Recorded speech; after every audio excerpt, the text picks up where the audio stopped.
Good evening, everyone. Thank you for joining us today. My name is Jamie Womack-Williams. I'm the State Education Issues Director for the Bridges Institute for Professional Development.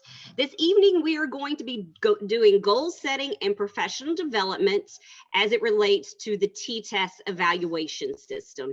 So as our school year is coming to a close, you all should be getting ready to go into your end of year conference.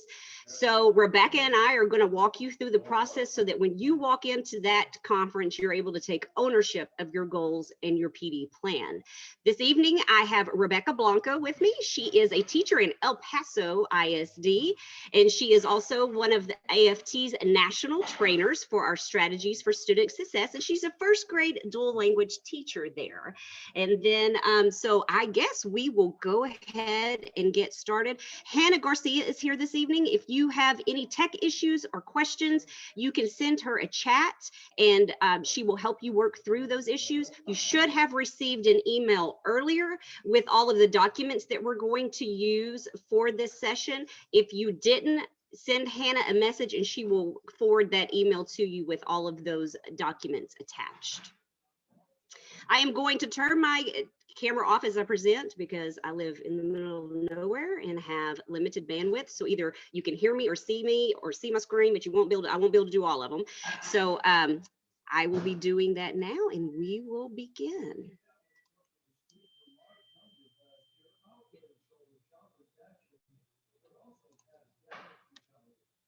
Some things that you need to know before we get started. Just some norms. In the chat box, tell me what you think this means.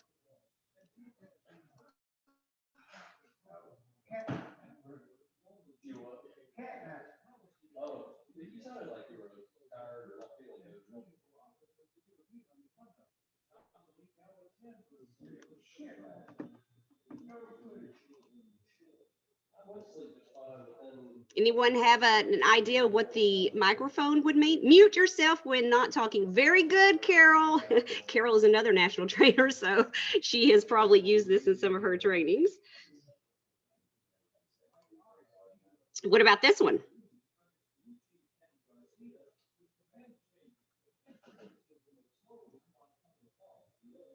Anyone want to take a guess at this one?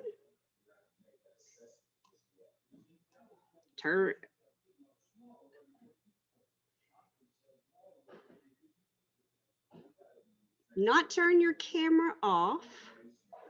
Think about when you're sitting across from someone in a Zoom and you're having a conversation. Chat, yes. Yeah, to chat. Like to be interactive, participate in the chats with whoever you're chatting with. And then let's go to the next one. Oh, I'm sorry, that was the chat. So someone did say show your face. Phyllis, I think that was you. Yes, that is good. You should show your face. If you have the technology capabilities, I think the one thing I've realized over the past year is everyone has a sketchy internet connection. Even if you live in the middle of Houston, Texas, there are times when you can't talk and you can't have your video on at the same time. I live way out in the country on satellite internet, and it seems like every evening at 6 o'clock, I guess everyone's home and they log on and we're all competing for the same bandwidth. And then the rubber bands.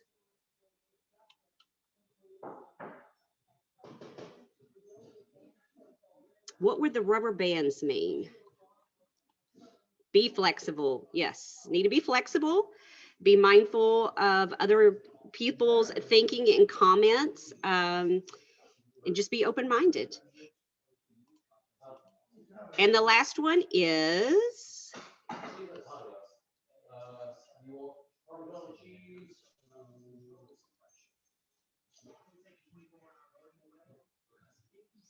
anyone want to take a guess? It starts with B. B, and what is that? Be present. Yes, Jonelle, very good. So yes, be present, be active and engaging, and try to participate as much as you can. I know in this virtual environment, I have personally struggled with it. I do a lot of Zooms throughout the day for everything, and sometimes it does very difficult to stay engaged and present, but please try your best. Using your annotation tool at the top of your screen, go to Annotate and look for a star. You can pick whatever color star you want to and stamp where you are from in the state of Texas. Or if you're out from outside of the state of Texas, just put a stamp outside of the state. But if you could, all right, we have someone from Houston. Coretta is from the Houston area. Rebecca Blanco from El Paso.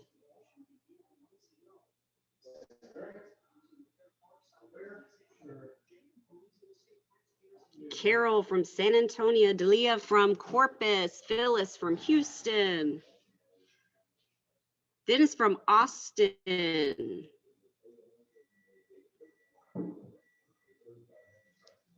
Okay, so we have some people from all different parts of the map.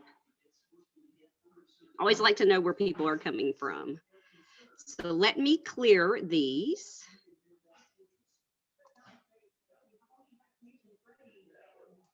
Because if you've ever done Zoom, if you don't clear them when you go to the next screen, all of those things will still be on there.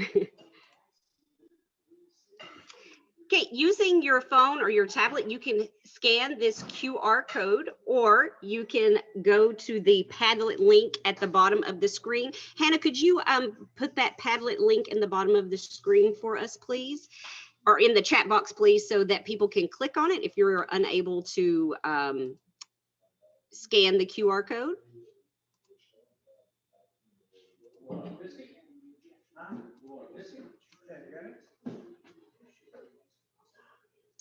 And then Rebecca, can you share your screen for can you log into the Padlet?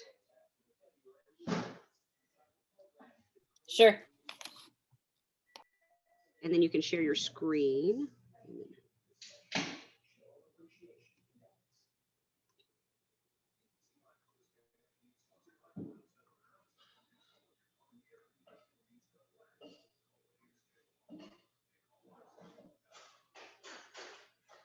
So in the Padlet, once you scan the QR code or you click on the link, what do you hope to get out of this module? So just put your thoughts into the Padlet about what you hope to get out of this module. And that kind of helps us as instructors to guide our future conversations throughout this session. What do you hope to get out of this module?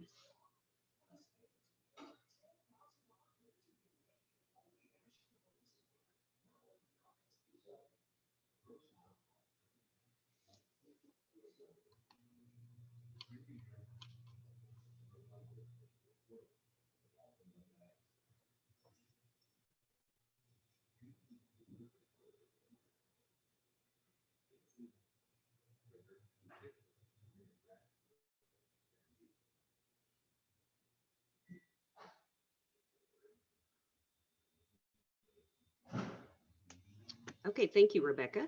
So what do you hope to get out of this course? Someone put ideas in writing good goals, help prepare and what to expect going to the summative conference. Anyone else want to add anything? If you're having issues accessing the Padlet, you can unmute yourself and just tell us if you want to.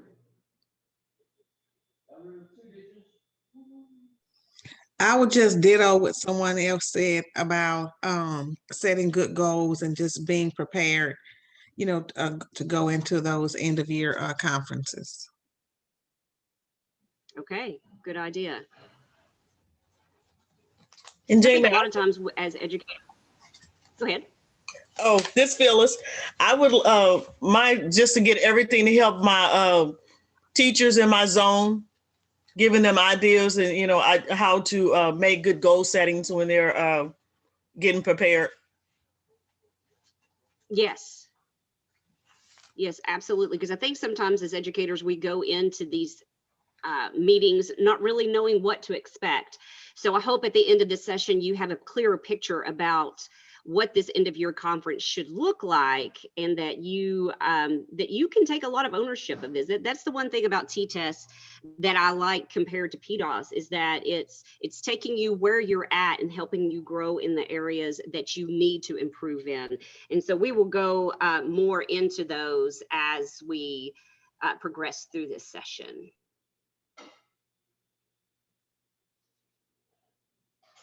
Improve goal attainment.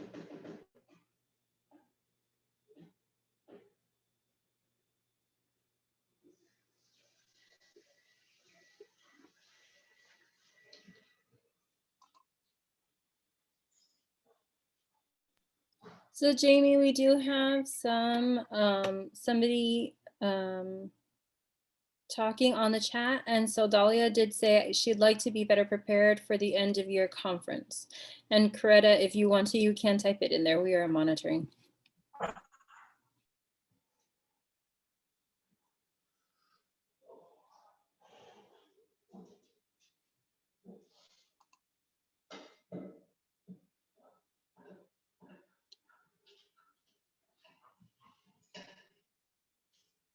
Okay, anything else, Rebecca, that you can see? Because I can't see the chat box right now.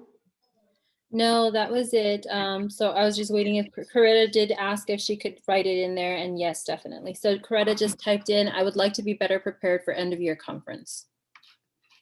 Okay. All right.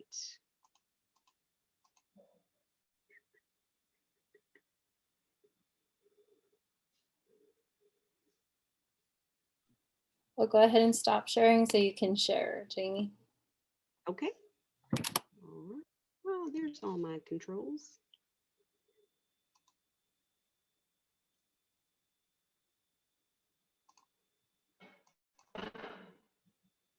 Okay. So we will revisit that Padlet at the end of the session just to find out what knowledge you obtained through this session. So what is the purpose of the goal setting and professional development plan process? I get this question a lot.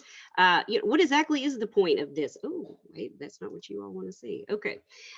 It is an ongoing recursive process through which teachers should authentically engage in reflection about their current professional practices, identify individualized professional growth goals, establish and implement a professional development plan to attain those goals, and track progress toward the goals over the course of the year. What keywords do you see in this that you hear or you see that are embedded in this expectation?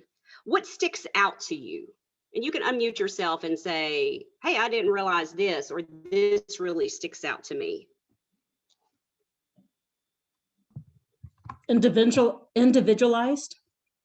Individualized. And Carol, what does that mean to you when you see that as far as a goal setting professional development plan goes? It should be based on what you need, not on what your PLC needs. It's supposed to be all about you and not a group of people. Good observation. Yes. So that's another thing that I hear a lot. Well, my principal says we need a PLC or a grade level goal. This is not about what the teacher next door to you is doing or not doing. This is about you as the classroom practitioner, what you need to look like after you've been reflective on your current professional practices and what's going on in your classroom. Anyone else want to chime in? I like that it's ongoing and recursive, and we did talk about that once when we went through it, where you can keep some goals from one year to the next, because every year is a chance for you to improve upon your practice that you did last year. You can definitely continue adding new goals, but you can continue refining those ones that you've set forth every year and just better your practice. Yes, yes. And then someone says ongoing. That's right. And then, yeah, Rebecca just talked about that. It's ongoing. It's ongoing.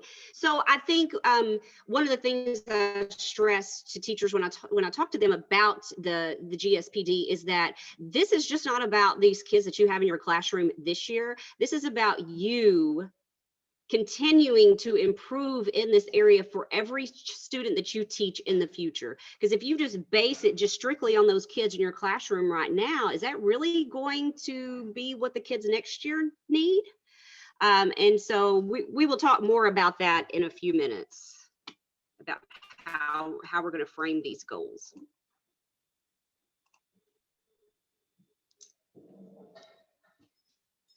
So here are some things about the plan that are listed under the Texas Administrative Code, Chapter 150. The goal setting plan should be submitted to the teacher's appraiser within the first 6 weeks from the day of completion of the T-test orientation for teachers new to T-test or to the district. So if you are planning to stay with your same district next year and on your same campus, when you go into your end of year conference this year, that is where you should be setting your goals going into next year, so that when day one comes, you know exactly what your goals are going to be for the school year. But also it helps you plan out your summer professional development, that you're going to professional development that is geared towards your professional needs, so that you can take those strategies into your classroom on day one. Should be drafted at the end of the year and submitted to your appraiser. You can, it has to be approved by your appraiser. But you know, if your appraiser comes in and says, no, you are not selecting this goal, this is not what you need, to ask for explanation. Why don't you think that this is what I need to work on? Because based on my self-reflection, this is what I feel like I need to work on. It should be maintained throughout the course of the school year by you, the teacher, to track your progress towards obtaining those goals and participating in those professional development activities that was approved in the plan by your administrator. So it's supposed to be like a collaboration. You do some self-reflection, you walk into the meeting with your proposed goals, you present the evidence of why you feel like you need to work on that. And then always tell teachers, if you're presenting evidence that I need to work on this because this is what I'm seeing in my classroom, it's very difficult for an administrator to argue with that.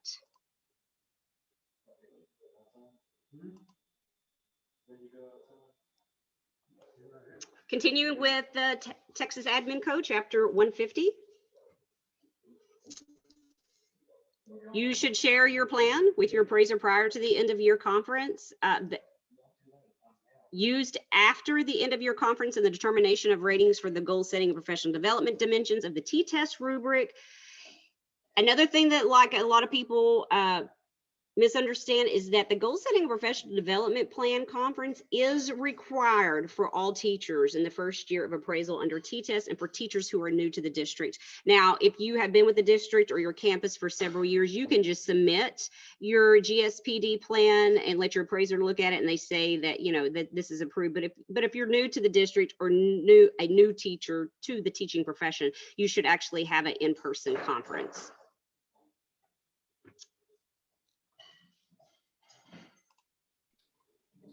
Okay, so Okay, now let's Rebecca? take a look at some of the T-test system components. The T-test system as a whole focuses on continuous professional growth, where all teachers consistently hold themselves to high standards for professional development to improve their instructional effectiveness, knowledge, and skills. The emphasis is on creating and maintaining a high-performing campus where a strong school culture of continuous improvement, where we find growth, development, support, and collaboration are the norm.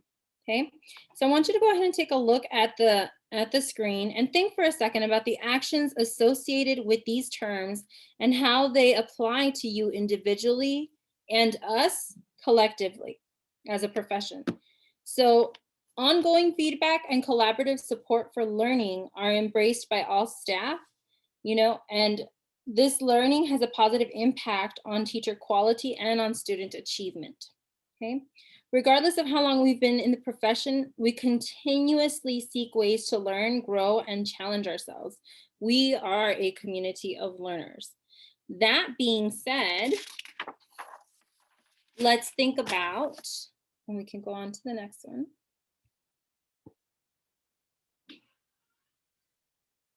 Why do we engage in goal setting and establish a professional development plan for ourselves? Okay, so think about that. And we're gonna have you guys go into breakouts.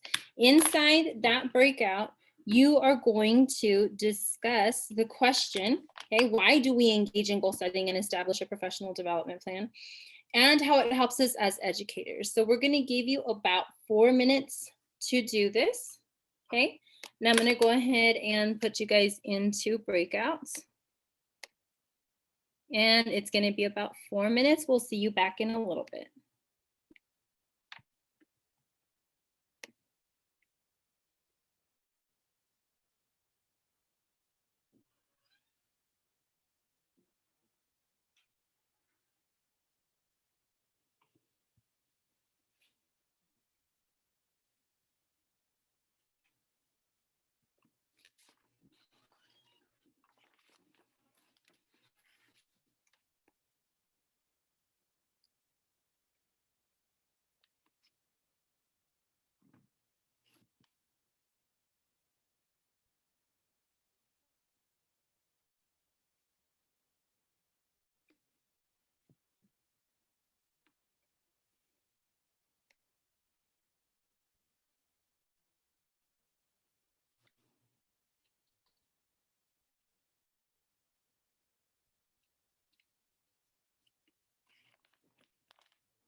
Hey, Rebecca, I'll just let you just close the rooms out whenever you're ready for them to come back. Yeah, I think I have about 1 minute left. And then I know we have Fernanda who just came in. Okay. I put her in room number 3. Okay. Okay. Yeah.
Okay, so if you'd like, you can go ahead and popcorn out some of those things you all were talking about. Why do we engage in goal setting and establish a professional development plan?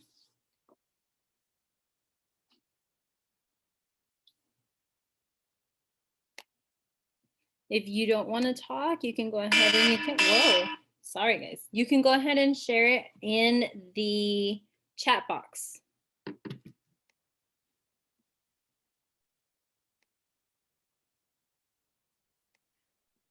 What were some of those things y'all were talking about in the breakout sessions?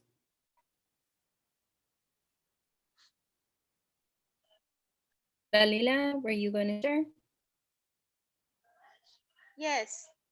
I said that it's good to have every year new goals, or even use the same goals from before, because you have to have a way to measure your progress, because every year you deal with different situations, different type of students, and so it's always good to be able to measure your growth throughout the school year.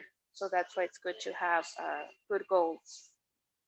Yeah, so definitely making sure that we're putting good goals forward will help us to continue developing as professionals. And like you mentioned, that does impact our students, right? Let me see, I think I do have Tammy, who said, it guides our activities and actions to see progress. So Tammy, do you mean progress in ourselves or progress in our students?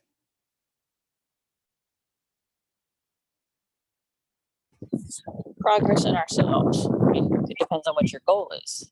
Right. So if you have a goal, you know, we always say begin with the end in mind.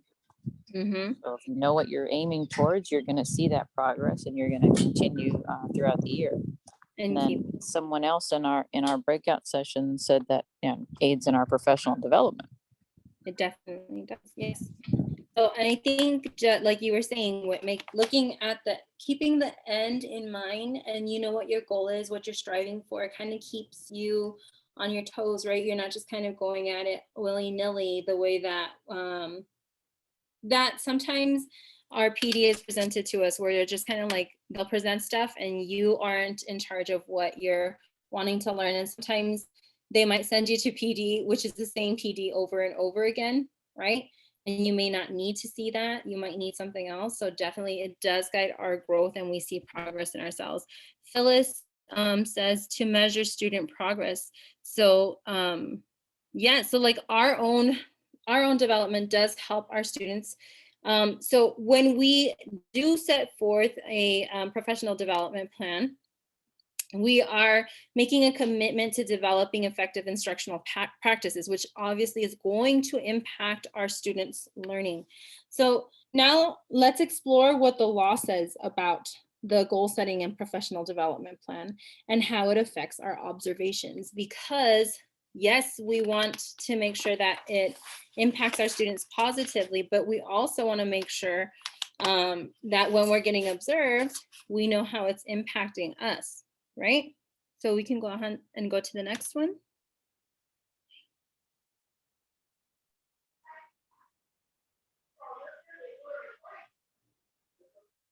So why is a goal setting and professional development plan required? Well, there's law, right? And we have to follow the law. So under the Texas Administrative Code, chapter 149.101, we do have the standard 6, which is professional practices and responsibilities, right? And then we also do have the TTest dimension 4.2, which is the professional practices and responsibilities, and they have goal setting here. So the expectation for goal setting is directly tied to the Texas Administrative Code and the Texas Teacher Standard and TTest dimensions. Okay.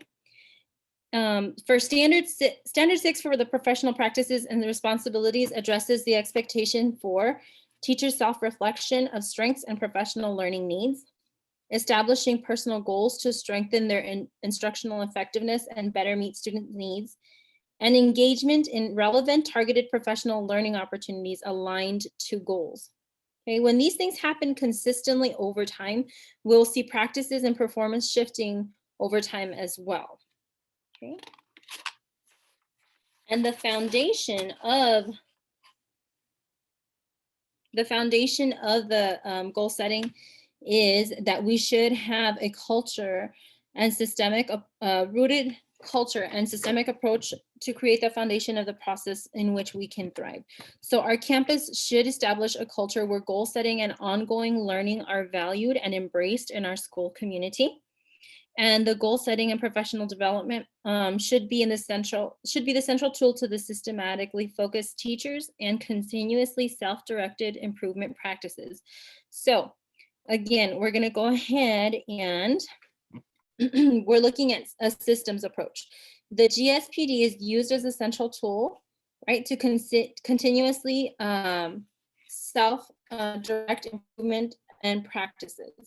So let's go ahead and take a minutes. Let's do about 3 minutes. We're going to do a breakout session to talk about ways that your campus establishes this culture and systemic approach to improve practices. If you don't think or you don't know, right, you might be new to the profession, you can also talk about with your breakout mates where you could find help for this, right? Who are some people within your own campus that can help you with this? So if you're not sure, you're new to it, so think about academic coaches, active learning leaders, or curriculum coaches, okay? So we are going to the breakout and we're going to talk about ways that your campus establishes the culture and systemic approach to improve practices, okay?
Okay, so what are some of those ways that your campus establishes the culture and the systemic approach to the foundation for improving practices? What are some things they do within your campus? And again, if you don't want to speak, you can use the chat.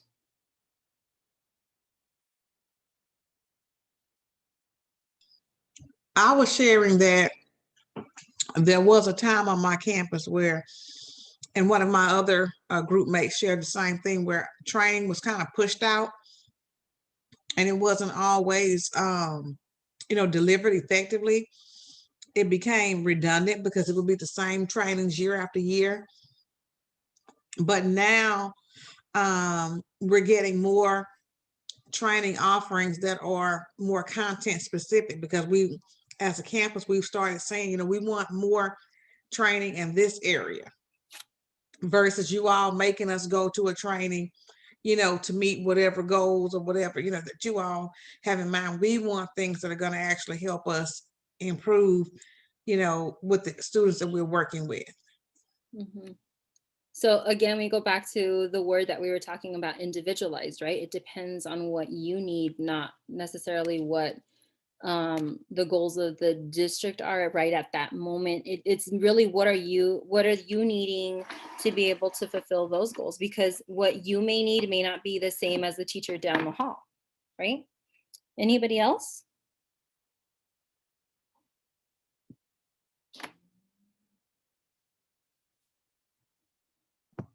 I was going to say my campus, not this year, but last year, they wanted each department to come up with their own T-test goal. So it was departmentalized based on star scores. And then they pushed out this thing that they wanted us to do, but there was no real training on it. Mm-hmm. So they like to, at least on my campus, they like to throw things out and say, here, you're going to do this, but they don't give us good training to be able to understand and to implement it. But even the fact, that's a little bit, it doesn't rub me the right way that they were saying that your whole team has to do it, because that doesn't really go with the individualization of it. Jamie, what do you think of that? Yeah, I agree. It specifically says individualized. There's a reason why it says individualized. Now, you should take into account maybe your campus goals, whatever those are, and kind of implement them, but it shouldn't be a blanket across the board. These 5 teachers, this is their goal, because how individualized is that? I mean, like I said earlier, what your neighbor needs to work on and what you need to work on are probably 2 completely different things. Yeah.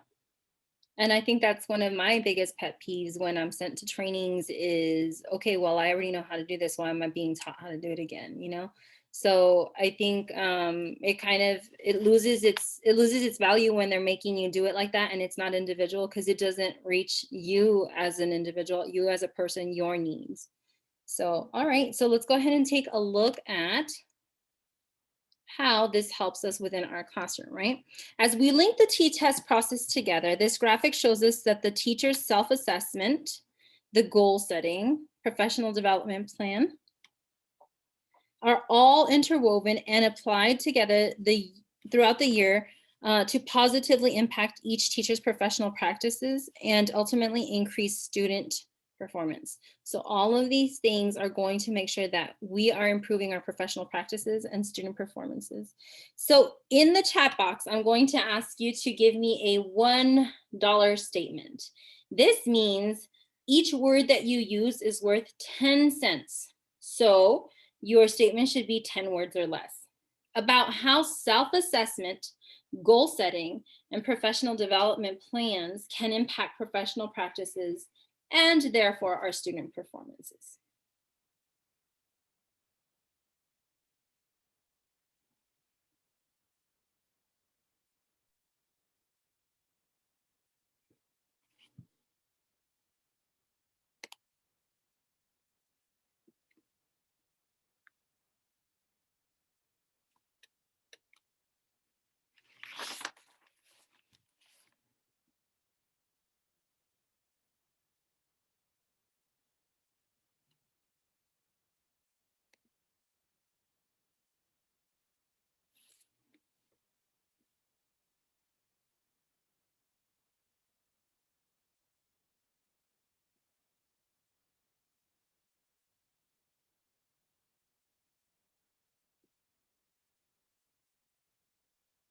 So once again, that's a $1 statement.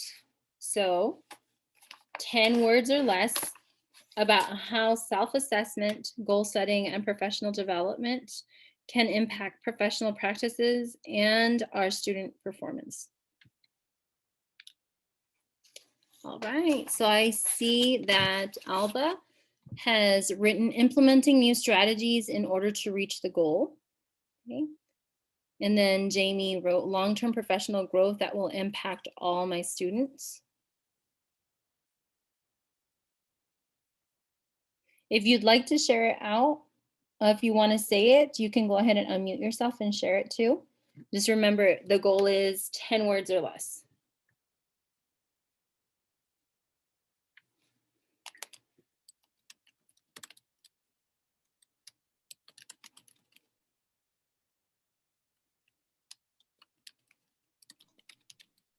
That's a good one, Coretta. Self-assessment determines our PD needs to improve student performance. I like that one.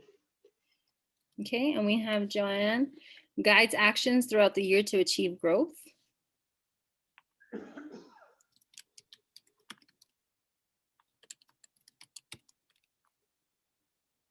Okay, and then we have, so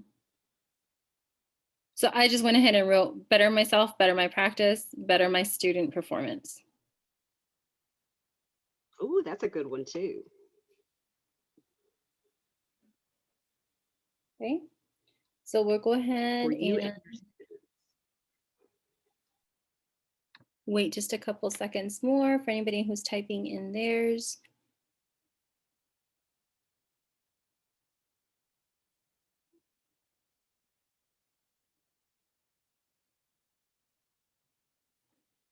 Okay. So now that we've been sitting for a little while, research does show that we need breaks. Go ahead, Jamie. So I want you to, before we start our next activity, I want you to stand up, head to the nearest window, look out, see what you see, and then come back and type in the chat box what you saw. If you have emojis, you can use emojis if you have that capability in the chat box, but go look out the window, come back and type what you see outside.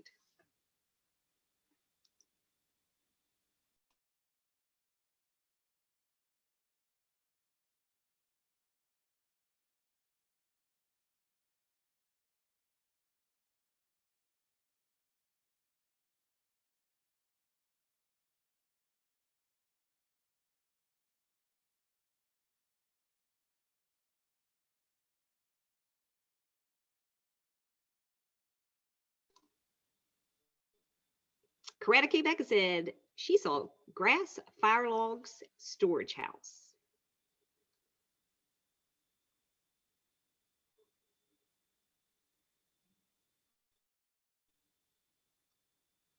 Trees, clouds, and swimming pool, Joanne. Oh, yes, Joanne, we have a swimming pool too, but we were in it last Sunday, and then last night it got down to 36. So welcome to Texas. Rebecca, hollyhocks. Carol, dead grass.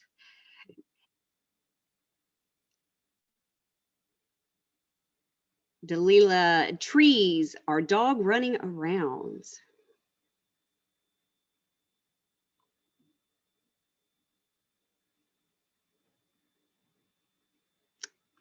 Anyone else want to add? Oh, we have someone. Phyllis, sun cars in and drive through the parking lot dumpster maybe?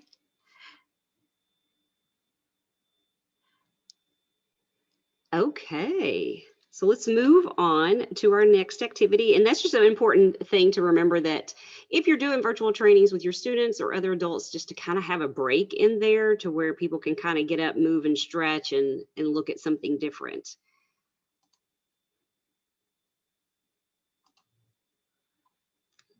So what does the GSPD process look like? This graphic here kind of explains the process. So the purpose of this whole entire process is, so like we said at the beginning, for you to authentically engage in self-reflection about your current professional practices, identify some areas that you need to grow in.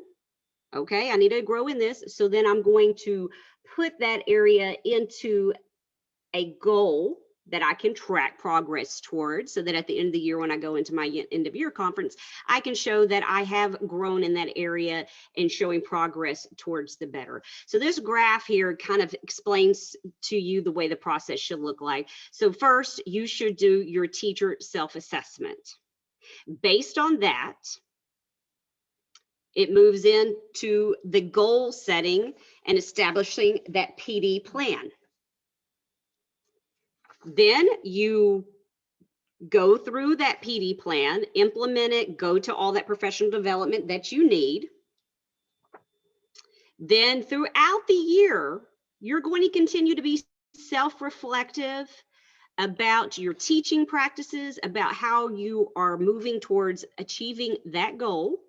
Then you're going to get ready for your formative review that will happen at your end of year conference. So you're going to prepare, you're going to gather all of your documentation and your artifacts to take into that conference, so that when you get to your end of year conference, you can show how you have progressed. And you set at your end of year conference, you're going to review your goals from this year and how you progressed towards them, but you're also going to set new goals for moving into the next school year. And as Rebecca said earlier, those goals could essentially be somewhat the same as what you're working on now, but maybe just upping the ante on it. Like, I need to really move to the next level with this goal. Remember that it should be individualized. PLC goals are not individualized. I just know, as a former classroom practitioner, that I had a coworker that could teach math. I mean, she was a great math teacher. I mean, I was good. My kids learned, but she just like took it to a new level. So if we were doing a PLC goal and we put something about math on there as far as our goals go, it's really not going to help her grow professionally, because she is already a rock star when it came to math. Whereas me, like, that would have been appropriate for me to take to the next level. So that's why they should be individualized. So let's talk about this annual goal cycle, what it should look like.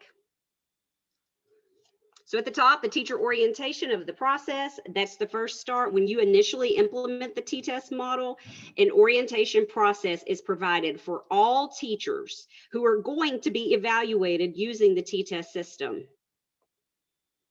The law states that it must be completed no later than the final day of the first 3 weeks of school if you are new to the T-test evaluation system. And it must be completed at least 2 weeks prior to your first observation. So PDOS, the first 3 weeks were blacked out. Under T-test, just the first 2 weeks. The next step we're going to move to is, we're going to move to the right, the self-assessment. You're going to independently review your student and teacher data, connect that data to the T-test rubric, those domains and those dimensions and descriptors that we've talked about in other trainings, to determine the need. The driving question that you should ask yourself is, how do these needs translate into a goal that will impact both my professional practices and my student performance? Step 3 is where you're going to formulate your goal. Oops.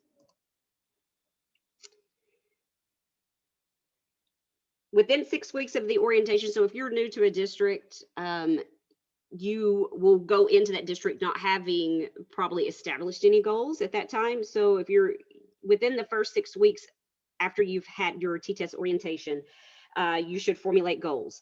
It should be based on data that you have and any of those needs that you identified in that second step of the self-assessment.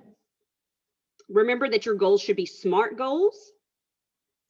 They should be specific, measurable, attainable, rigorous, and realistic and timely. Don't set yourself up for failure with these goals. I've heard some teachers say, my administrator says that, which this is a completely inappropriate goal, but when this first started, there was a school down the Rio Grande Valley that the kindergarten teachers were asked to put as a goal that 100% of their students would be reading on level by the end of the year. We all know as educators, yeah, we wish that could be true, but we know that's not true for all of our students. And so, yeah, that was not appropriate. So don't set yourself up for failure through formulating these goals. And also in that step 3, when you're formulating those goals, you should look look at your professional development, look at the union's professional development summer calendar, look at your district summer calendar. Maybe your school district has contracted with the Educational Service Center. So then start plugging yourself into those professional development opportunities that are geared towards you improving in that goal that you set for yourself.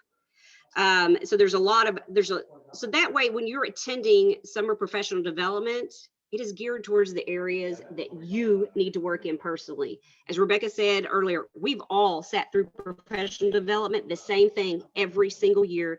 We just sit there. It is not knowledge that we didn't know before we walked into that room. And so we walk out with no new tricks or tips to help improve student learning.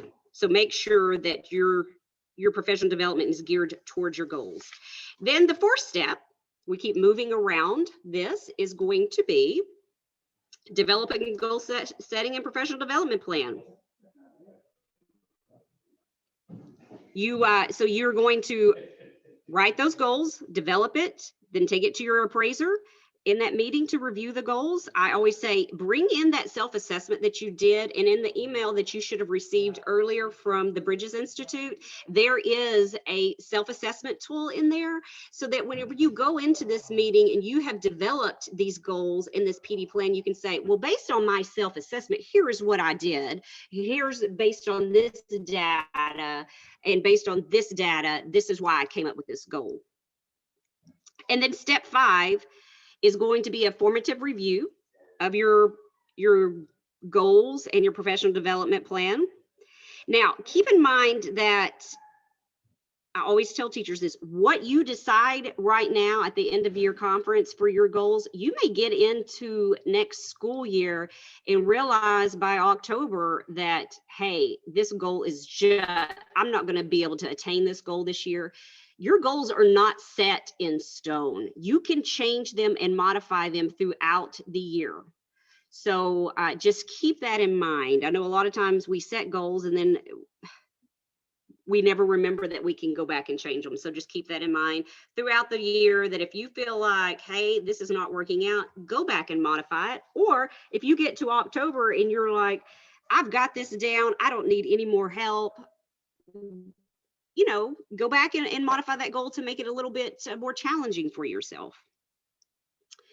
Then throughout the year, you're going to track your goal and progress and results throughout the year. I recommend keeping a notebook so that, you know, you are just gathering those artifacts throughout the year, so that when you get ready for your end of year conference and you're preparing for it, like you already have all of that information in one place. You can walk into that meeting and open that notebook up and say, this is where I started and this is where I'm at now. Then based on your goals from this school year, where you've been tracking your progress throughout the year, that will also help you establish your preliminary goals for next school year. So just a little something about your end of year conference, just some rules and regulations that the commissioner has outlined is that it must be conducted at least 15 days prior to the last day of school. That's 15 school days. There are several things that have to take place during that end of year conference. Number one, they will discuss all of your final scores for domains 1, 2, and 3. You should have received scores for domains 1, 2, and 3 after your formal observation earlier in the school year, but those scores can change at your end of year conference. So your administrator should share your final scores for domains 1, 2, and 3. You will also have, I'm not sure I understand. Watch is going off. Your administrator will also be given the opportunity to present artifacts, but at the same time, you have the opportunity to submit artifacts for anything. So like if, let's say for domain 3, classroom environment, you've made significant improvements since your formal observation, and you feel like you are proficient now in that area, presenting artifacts that, hey, this is what has happened, this is how my discipline is improved, here's how I've improved my classroom routines and practices, and this is the results of that. And so your scores could potentially be changed during that end of year conference. So just keeping all of your artifacts together. And then at your end of year conference, this is where you will receive your score for domain 4. Professional practices and responsibilities. They can't score that at your formal observation conference because this is a compilation of everything that you have done as far as your professional practices and responsibilities goes for the whole year. Your administrator will present evidence, but you also need to present evidence. Like I tell teachers, if you've ever attended my TTest training for that domain 4, those classroom contact logs as far as calling parents, having student conferences, emails that you've sent students, emails that you've sent other people within the district, so your special needs kids that are in special ed or 504 or ELL kids, where you have been working collaboratively with those people within the district that run those programs to get additional resources and help. So being able to show proof that you are doing everything you can to help your students be successful. And then you're going to generate your draft goals and your PD activities for the following year so that you can present those at that conference.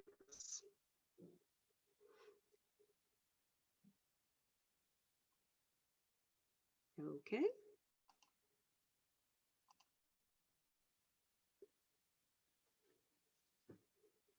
Scan the following QR code, or you can follow the link in the chat to fill out the Padlet for the 3 questions asked. If you had, this is going to take you back to that Padlet where we were at earlier.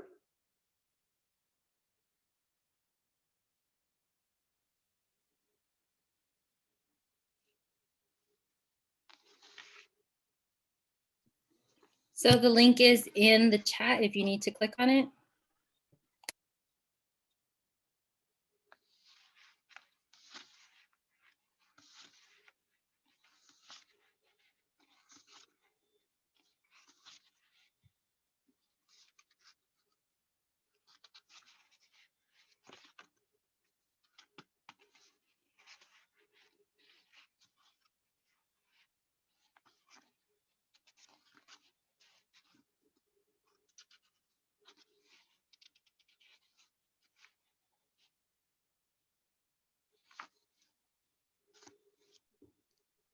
So, you know, this is a review of all stuff Jamie was just talking about. So I want to go ahead and talk about what you're asking of you.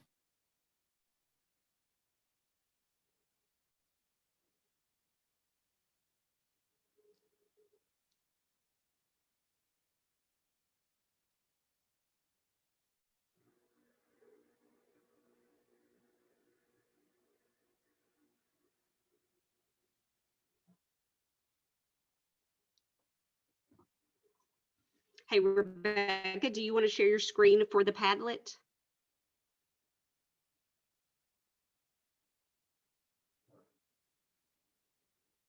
Is she still there, or did she get kicked out? She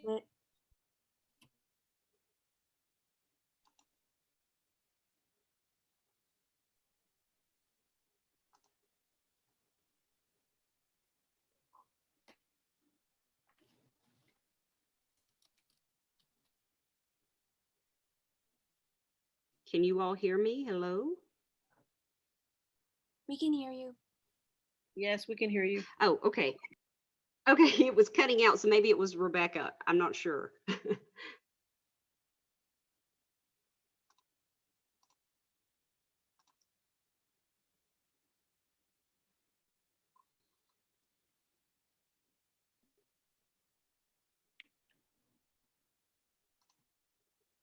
Hi, Jamie, can you hear me? Yes, I can hear you. Okay, I think I got kicked out for a little while and I'm trying to get the Padlet open, but it's taking a long time to load. Okay. But like we were saying, it is just a review of the stuff that you were going over, so they can just go ahead and they can answer. They can look at their notes with for that Padlet.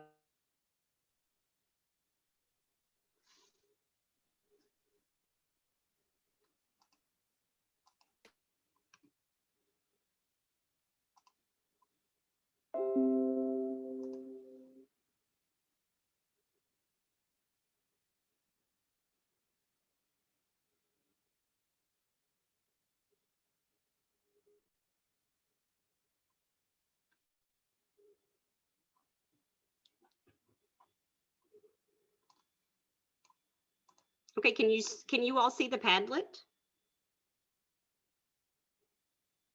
I typed my responses in the Padlet. I was able to access it from the chat. Okay, okay. So the first question is, what needs to be done at the beginning of the year for goal setting and professional development? So here's the items that you all listed. Review last year's goals and see if you want to continue it. Self-reflection, self-evaluation, teacher orientation, self-evaluation, assessing your needs as a teacher. Reflect on your goal from last year to determine if you want to change it, and self-assess and set goals. Very good. The next question is, who is a GSPD conference required for? First year teachers. First year teachers are those new to the district. That's correct. Training teachers, first year teachers, yes, yes, you all are correct. What work needs to be done throughout the school year on the GSPD plan?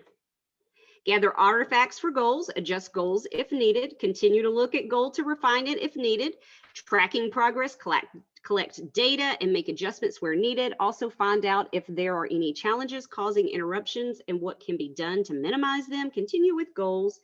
Use your PD plan to track and monitor your PD sessions and connect them to your work, and continue with goals.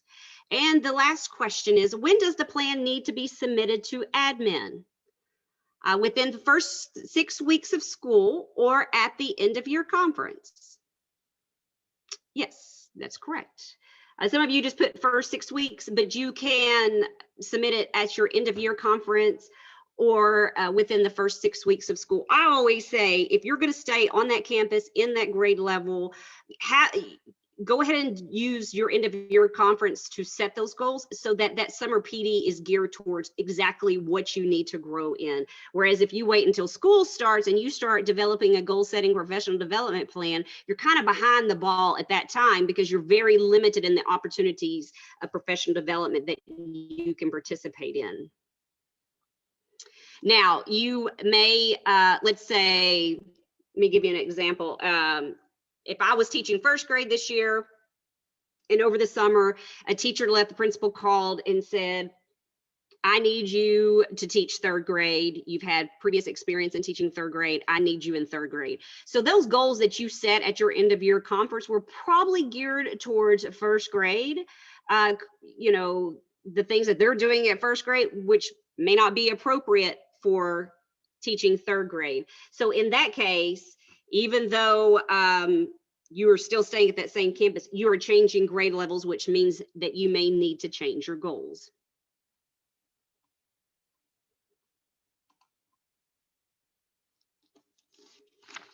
So throughout the school year, this kind of just piggybacks on the previous slide, is that you had the beginning of the year, you do throughout the year, end of year conference, you draft goals for the following year. And it's just a continuing circle that you just keep growing and growing and growing.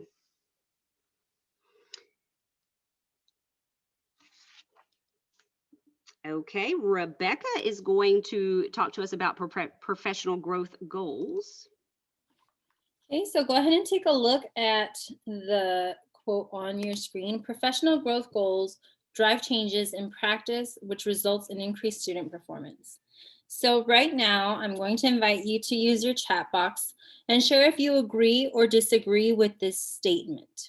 You can share personal anecdotes with the class as well. That are going to provide support for your stance.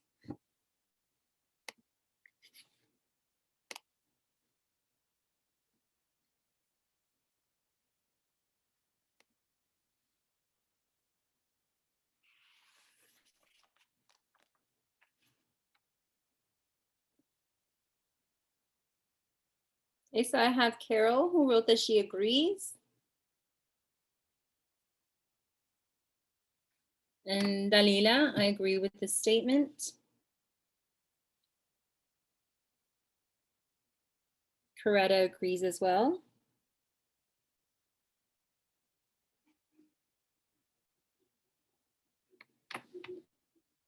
Okay, we have another agree. Another agree.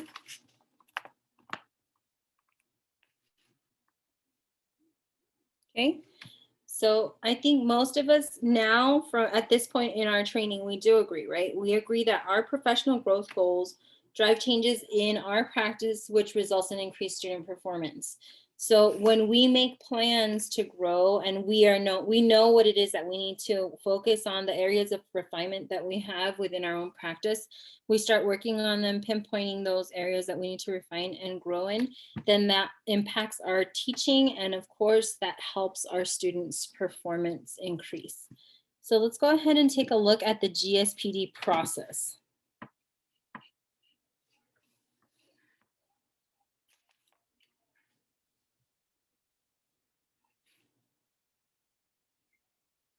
Okay.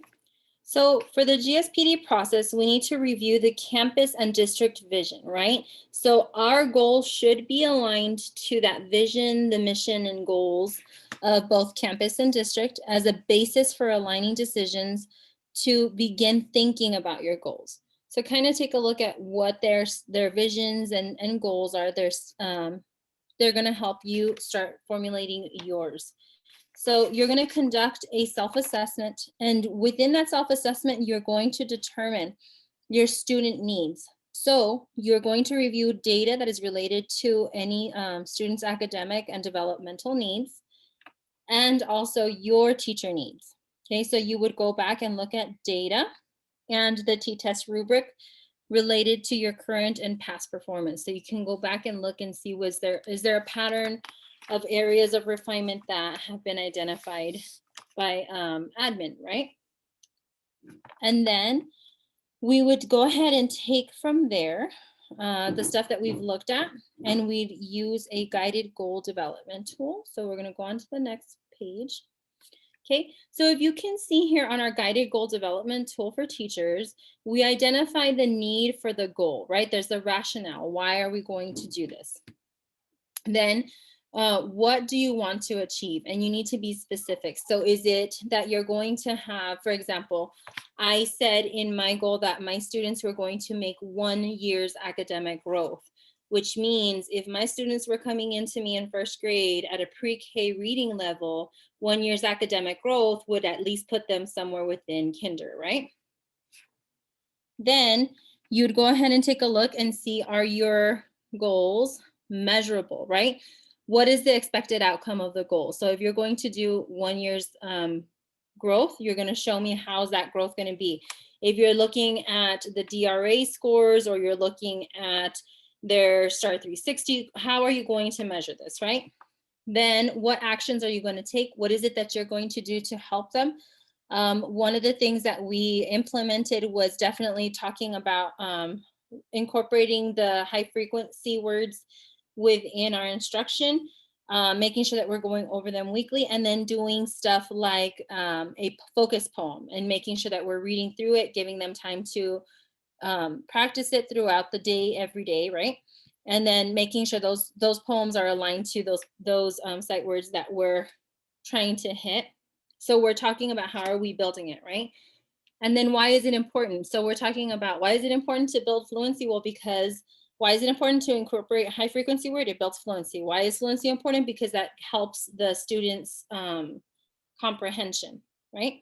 And ultimately that's where we want to get them to. So when do you hope to complete this by? So by the end of the school year, when we're doing our end of year assessments, which is what we're doing right now, actually for the next couple of weeks, we're doing our end of year assessments. So that's kind of an example that I put.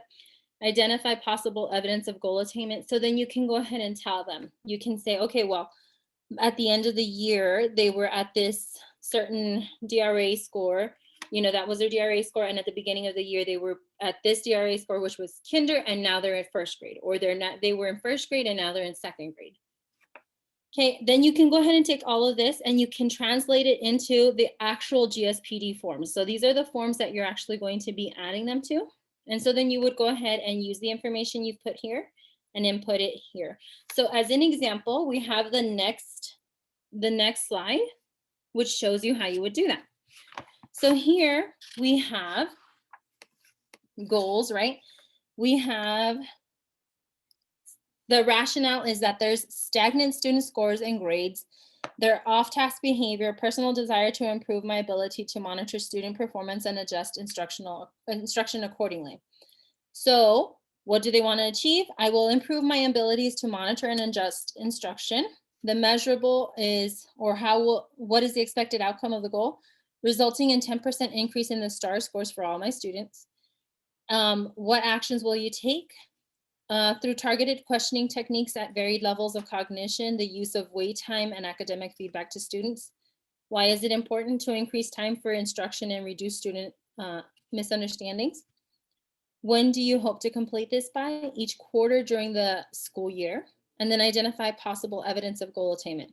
Increased ability to to effectively monitor and adjust instruction as measured through peer and administrator feedback, student responses, cognition, student performance data, etc. So that all translates to the goals down here. So your goal, what do you want to achieve? I will improve my abilities to monitor and adjust instruction through targeted questioning techniques at varied levels of cognition, the use of wait time, the academic feedback to students. And then of course you have your dimensions, which is the monitor and adjust, achieving expectations, communication, content knowledge, and expertise. Your actions, work with Mrs. Jones to better develop and embed questions in the lesson planning document, use Bloom's taxonomy as a reference and identify informal methods of proficiency and progress levels. Targeted completion is quarterly progress, and then evidence of goal attainment. Increased ability to effectively monitor and adjust instruction as measured through peer and administrator feedback, and etc. I do want to just real quickly caution, it doesn't necessarily have to be tied to the STAR, because I know STAR was something that they put here. That's just something that you can put in there, but there are different measures, right? So just be cognizant that it doesn't necessarily have to be tied to STAR or any standardized test. Jamie, did you have anything you wanted to add for that?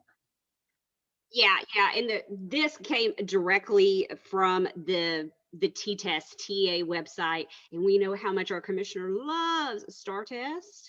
And so I tell people when I do this training, do not tie your goals to standardized testing. We are tired of it. Parents are tired of it. Students are tired. Everyone's tired of it.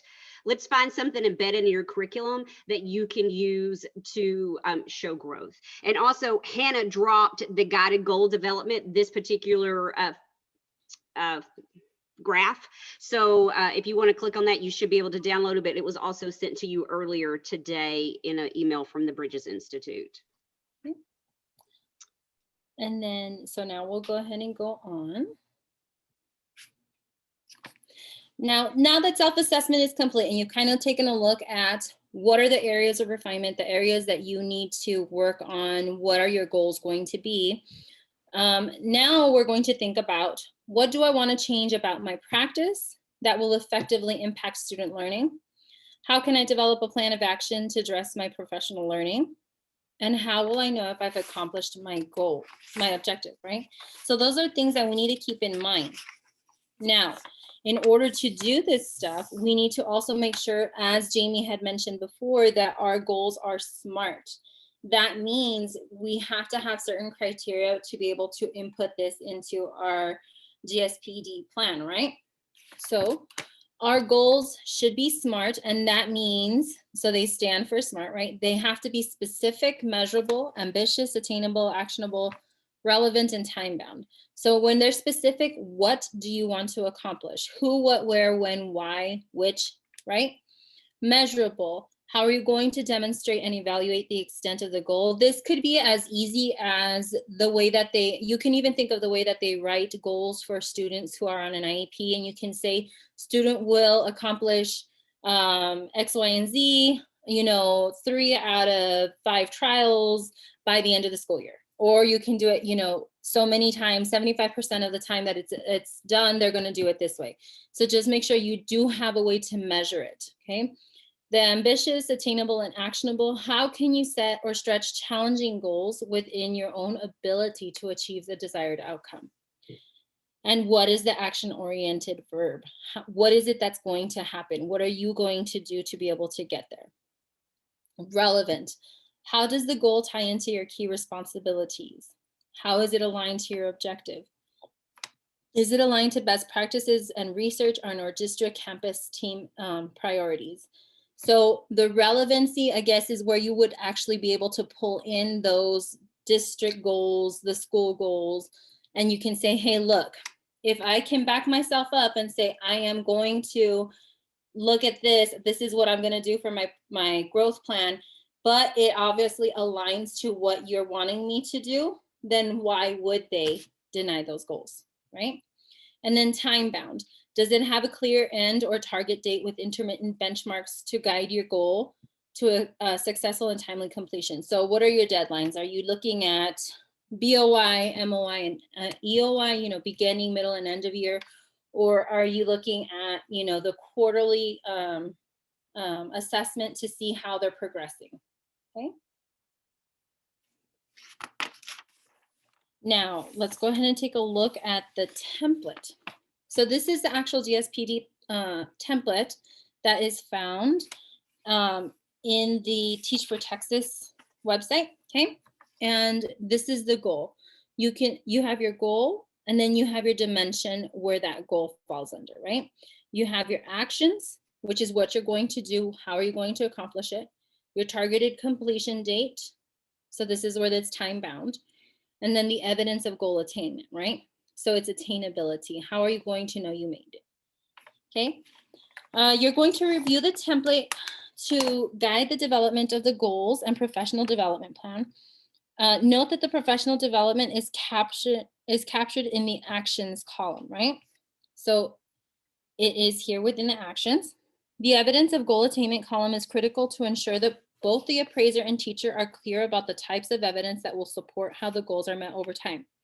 Throughout the year, teachers formatively review their goals and professional development plan to determine how goals are being met. Ideally, this includes reflective conferences with administrators, peers, and other professional colleagues. That means you are not on an island on your own when you're trying to reach these goals. You should be able to collaborate and to speak to others within your school that can help you out and help you determine, are you moving towards that attainment, right? Evidence is collected to support how professional practices are enhanced as a result of the continuous improvement cycle and impact those changes are having on student performance. Establishing systems where administrators and other colleagues are used to assist teachers in planning and reflecting on changes in practice is a proven method of supporting other professionals and a part of. So we're going to go ahead and take a look at some example goals, right? We have a goal here, and we're going to be looking at them to decide, are they SMART goals? So remember, SMART means that they have to be,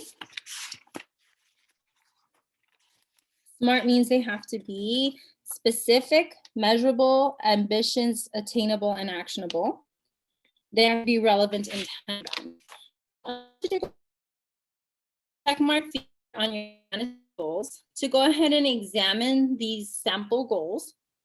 And if you think they are SMART, you're going to put a check mark next to them. If you think they are not SMART, you're going to put an X next to them. So go ahead and read through them. And if you think they're SMART, they have to include all of those elements, right? Specific, measurable, attainable or actionable, relevant, and time bound. So if you think that they are SMART goals, you can put a check mark next to it. If you want to use the drawing tool, that's another way you can do the X or the check mark.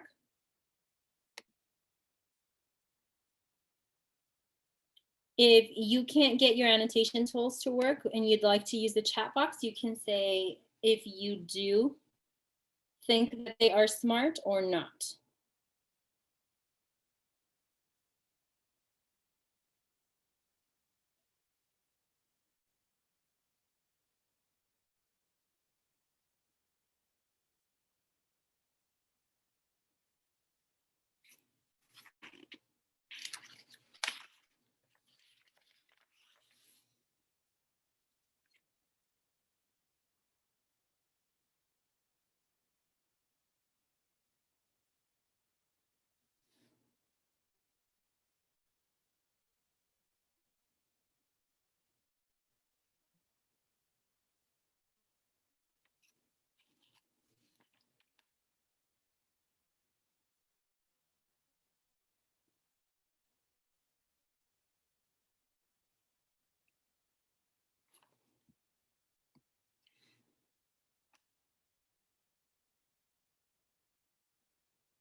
Okay, so Joseph. Okay, Joseph, I saw you put a check mark in the chat box.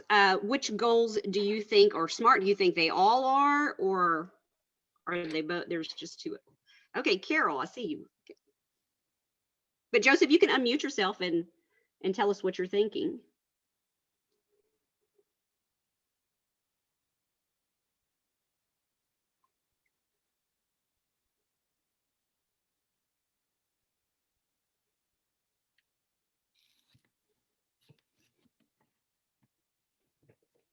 So Carol thinks that the first one, I will improve my abilities to monitor and adjust instruction through questioning at varied intervals of cognition, the use of time and academic feedback to students.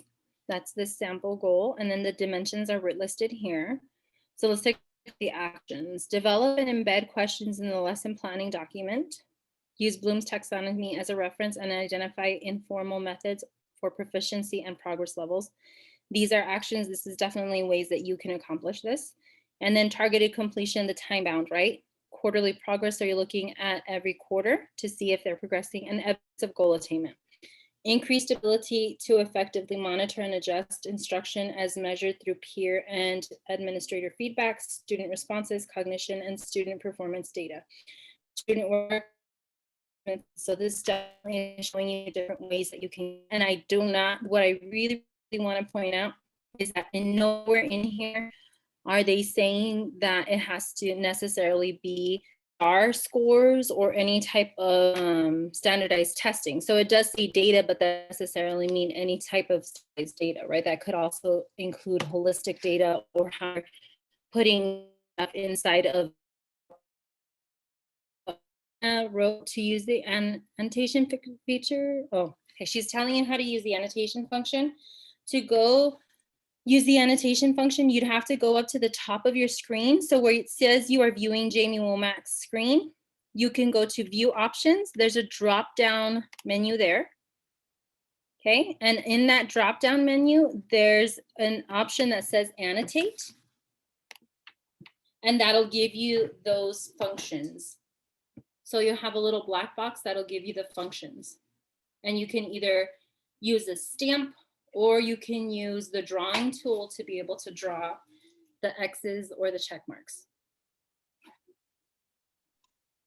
Hey, Rebecca, I would just like to add that on that first example goal, over there at the evidence, when it's really great to get peer and administrator feedback.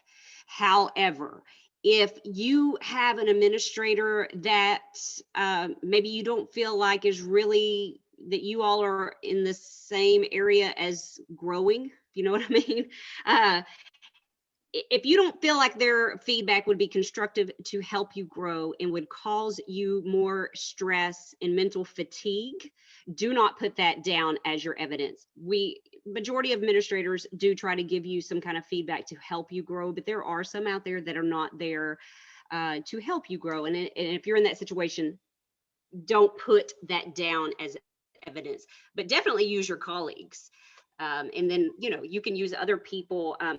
Like I taught special education, so I used a lot of feedback from diagnosticians, speech therapists, occupational therapists, and physical therapists, because that was the population I taught, and they were able to give me feedback about things that I needed to change up. So just use caution with that. Okay. So did you want to go ahead and go on, Jamie, to the Kahoot so that we can review the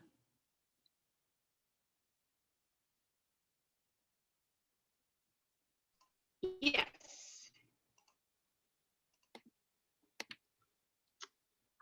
Here's some additional goals. And Hannah is going to drop that.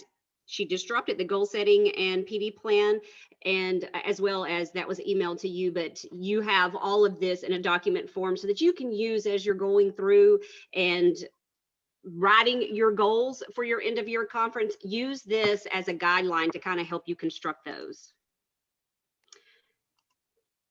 Okay, so join the Kahoot. Here is the code.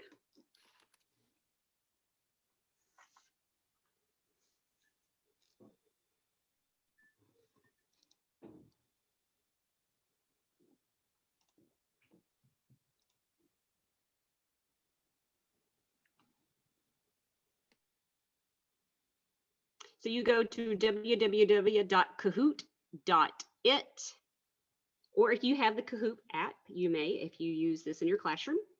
And the game pin is 086787118.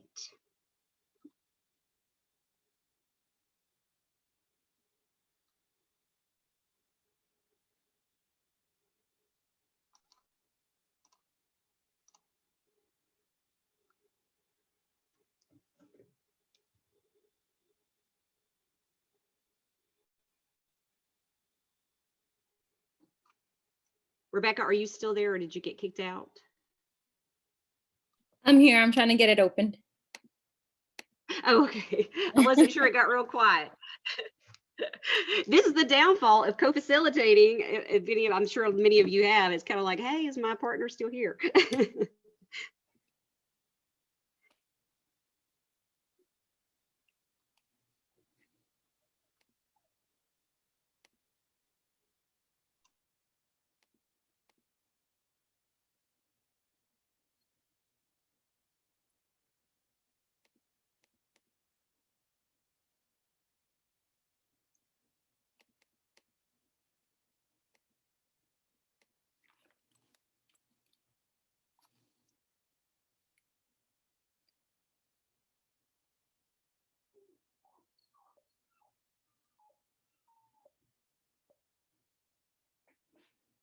Okay, so SMART goals should be SMART. What does SMART stand for?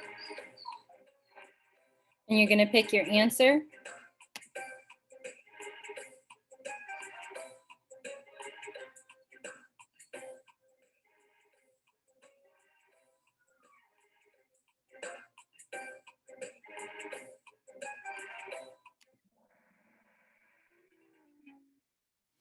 Okay, so the answer was specific, measurable, attainable, relevant, and time-bound. And here's our next one. Oh, it's just me and Coretta.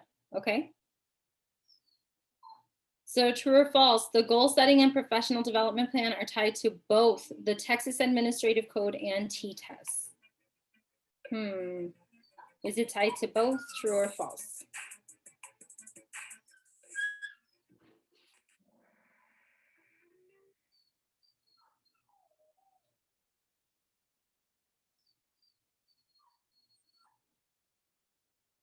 Okay.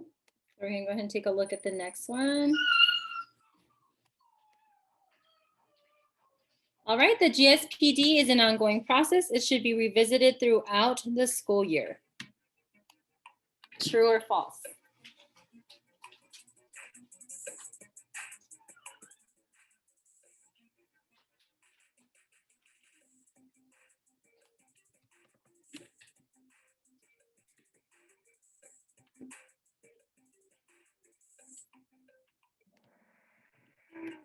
So it's true. It's something that should be revisited. Coretta, you're in the lead.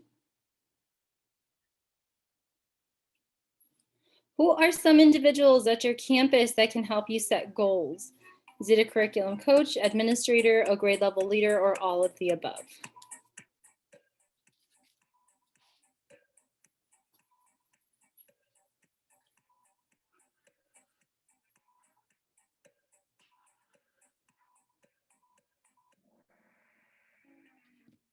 So it's all of the above. And let's take a look at our standings. TH, is that you then or Thomas? I'm not sure. Let me see. I will use what I've learned to improve my craft and create goals. I will attend PD to help me achieve them. So true or false?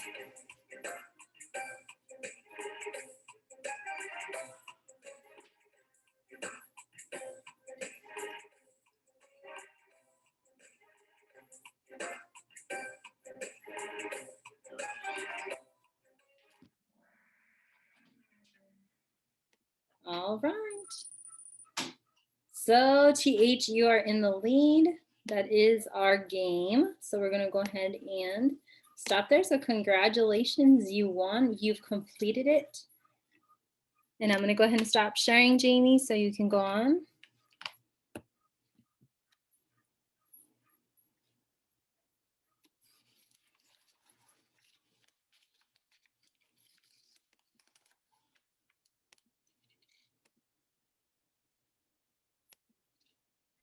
Jamie, are you there? Yes, I'm Okay. here. Hang on just a minute. Let me Sure. get my screen back where it needs to be.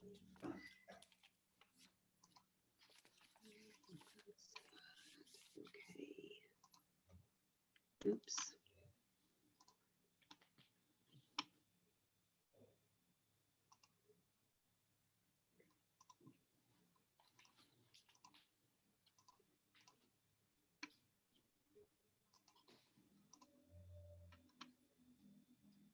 Okay, we're going to go back and visit our Padlet that we did at the beginning, where you answered what you hoped to have gotten out of this module, and now we've kind of come to the end of it. I want you to scan the QR code with your phone, or paste the link in the Padlet or in the chat or on your phone, and we're going to review what we put down at the beginning of the module and see if you have anything that you would like to add.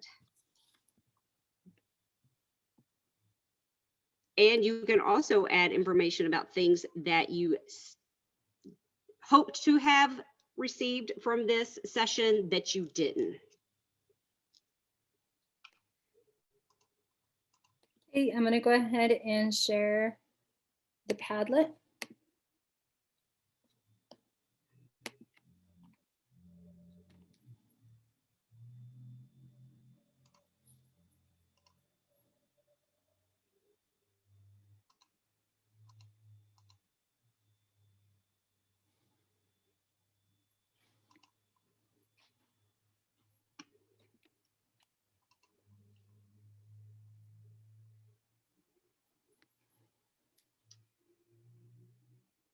So after the session, we have, yes, I needed ideas on how to write well thought out goals. And I do recommend that you use those documents that Hannah dropped in the chat box and were also emailed to you as you go into being reflective about your teaching practices. I think those will help you really generate some great ideas on potential goals.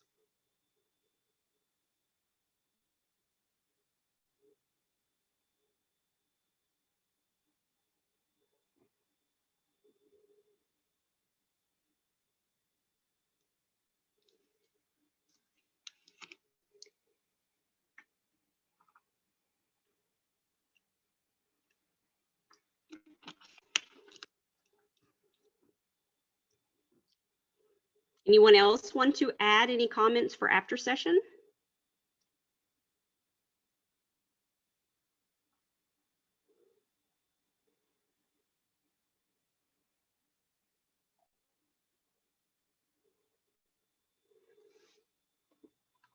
You can also put them in the chat box if you would like, if that works easier for you.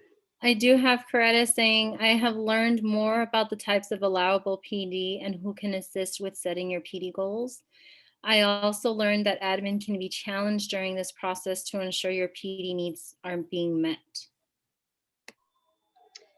Yes, absolutely. This is your professional growth and your professional practices. And as you look at this process, as far as yourself goes, like, what do you need long-term to help you grow professionally?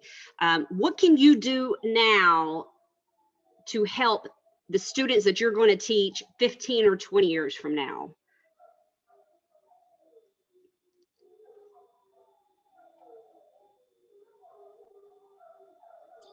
And I brought that comment up, Jamie, because one year I put on there that I wanted to refine my my data collection process, because I was new to the campus and the way they were doing things was different from what I had been accustomed to on a previous campus. And they really didn't have a lot of, procedures or anything like that in place. And so when I put that as a goal, my appraiser said, no, you can't use that. And I was like, well, why? And she said, oh, well, that's too easy. I'm like, but y'all don't even have a process here. What do you mean it's too easy? So that was Yeah. important to me to know, that I have the right to advocate for myself and my needs, and to share that with the teachers on my campus, because a lot of times they feel intimidated. Yes, I think that it just kind of goes for our profession, but we have got to get beyond that feeling intimidated and just being proactive. I mean, you can challenge and be professional, and we've got to get to an area where we feel comfortable doing that, challenging ideas and conceptions about our teaching practices, because you know yourself, you are in your body and in your brain, and every day you walk into that classroom, you know the areas that you excel in and the areas that you struggle in. And we all have areas that we struggle in. And that is where this GSPD comes in, is that you can address those areas you're struggling with. Someone may struggle with teaching second language learners and needs to get more research-based teaching practices to implement in their classroom, but the other teacher may struggle with classroom management and really needs to address that, or maybe is not challenging their gifted and talented students enough in the classroom. They're kind of slipping through the cracks. And so being able to take all of those things that are going on in your classroom and figuring out what do you want to grow in and presenting that evidence. And I think if you use these documents we've sent you and you go into that end of year conference, it's going to be very difficult for your administrator to argue with you about what you need to grow in.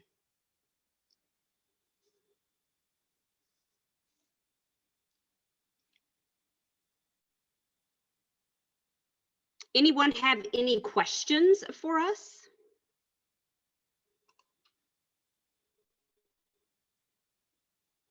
You can feel free to unmute yourself and ask anything.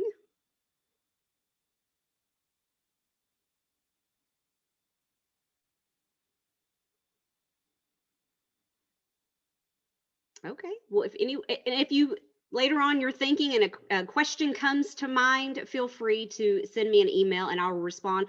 Also, if you are on Facebook, we have a Texas AFT test forum page where there are several documents there.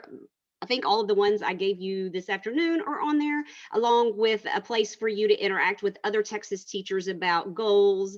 And you can just ask any questions on there, and other educators can give you feedback on your question and your concerns. Next week we have, is Carol still on? Carol, do you want to talk about your session that'll be next week from 6 to 8? Just kind of give them a little teaser about it, because I want everyone to come back because it's a great session. Yes, I'm doing cultural responsive pedagogy with another presenter within my district. It's one of the SSS modules. It is great. So please come back next Wednesday. It'll be from 6 to 8. And we will email you a certificate for 2 hours of CPE credit for tonight's session. Remember, we are TA accredited, so you do receive CPE credit for all of these sessions. And so when you're getting ready to go into your end of year conference, under domain 4, put all of your certificates that you've received from the Bridges Institute this year behind that tab, because that is showing that you're going above and beyond what you're required to do to gain more knowledge about the teaching profession. Anyone have anything else? Rebecca, did you have anything that you wanted to add? Just thank you for spending your time with us. We really do appreciate you being here. We do want to make sure that we get you guys out of here on time. We know you're busy, but thank you so much for being dedicated to the profession, for trying to improve yourself, your practice, and your student performance. I wanted to write to you to the email that I received for the conference. Yes, you can just respond to that, and that will come to Hannah and I, and we will help you out with whatever it is. But your certificate will come from the Bridges Institute email, bridges@texasaft.org. No, but I'm doing this in the TTest domain 4, whatever. And my advisor said I should change the goal because I don't have the same students and even have the same groups. But now she said no. She said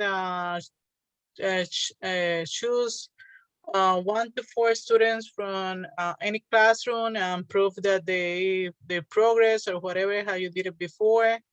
And really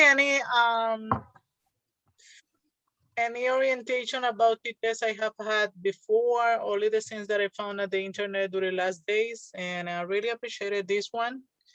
and I will go over it and I will check how I'm gonna do this. Yes, and just something that I didn't mention that has been a misconception over the past couple years since we've started T-Test is that there are student learning objectives that are part of T-Test. You know, you can do student portfolios, student learning objectives, or pre and post test to show student growth, but that is separate from your goal setting and professional development plan. And I've seen some administrators ask teachers to put student learning objectives on their GSPD plan, and that's not where that goes. Now, if you want to show progress in reading as far as your student learning objectives go, and you really need to learn some research-based reading strategies, put those. I'm going to attend a reading academy this summer where I can learn some research-based strategies, so that long-term, career-wise, that's going to help every student I teach for the next 20 years. But for these 5 kids here, I want to show growth based on these strategies I'm learning over here. I'm applying to these students so that they show progress in reading. Does that make that clear, where those two things kind of overlap, but they're actually 2 separate things? So Elba, make sure that your administrator is not confusing student learning objectives with your professional growth goals. I think those one are together. Yeah, it can get really, because they do kind of intertwine, but they're 2 separate things. But if you have any questions, just shoot me an email and I will help you out. Okay, thank you so much. I really appreciate it. You're welcome. And I hope to see you all back next Wednesday from 6 to 8 for culturally responsive pedagogy with Carol and Natasha. And we will, other than that, we'll see you then, and visit the Bridges page on Facebook for any other upcoming sessions. And we'll see you next time. Thank you. Bye.